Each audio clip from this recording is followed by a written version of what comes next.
Bonjour à toutes et tous, je suis Thierry Bachet, le lanceur de la pétition Cancer Discrimination. Pourquoi j'ai lancé cette pétition? Eh bien tout simplement parce que j'ai été touché de près dans ma chair par un cancer qui est maintenant en rémission depuis un an, un petit peu plus d'un an. Mon traitement que vous connaissez, chimio, radiothérapie, des traitements classiques.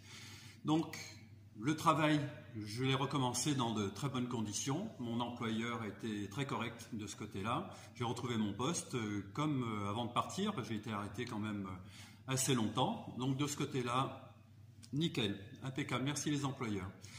D'un autre côté, on nous dit c'est bien de guérir, c'est bien de pouvoir revenir à une vie normale. Et d'un autre côté, on nous met des murs, des obstacles. Par exemple, tout simplement pour consommer. Qu'est-ce qu'il y a plus évident que de consommer? Et on vous dit, écoutez, il est vertueux de rouler propre, j'en suis convaincu.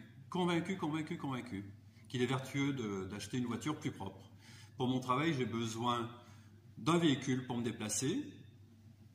Le véhicule actuel commence à arriver à un petit kilométrage, donc je me suis tourné vers les concessionnaires pour regarder ce qui était en véhicule hybride possible d'acheter ou véhicule électrique aussi. Et là, je le savais un petit peu. En toute honnêteté, je leur ai dit, j'ai eu un cancer, est-ce que pour le crédit, ça peut poser problème ou pas? Alors là, le refus est net, je ne leur en veux pas du tout, puisque c'est la loi qui est à changer. Bon, eux suivent la loi. Sauf certains qui disent, mais écoutez, vous n'êtes pas obligé de déclarer votre maladie, on peut faire comme ça.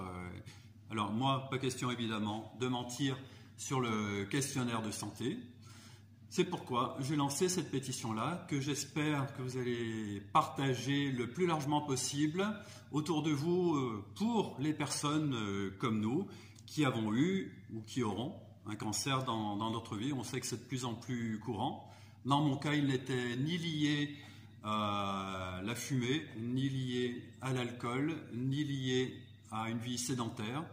Aucun facteur non plus génétique. Donc le seul facteur possible, c'était l'environnement.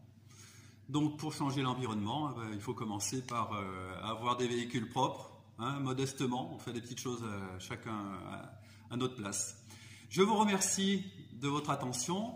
Je vous souhaite à tous de très bonnes journées à venir et je vous dis à très vite.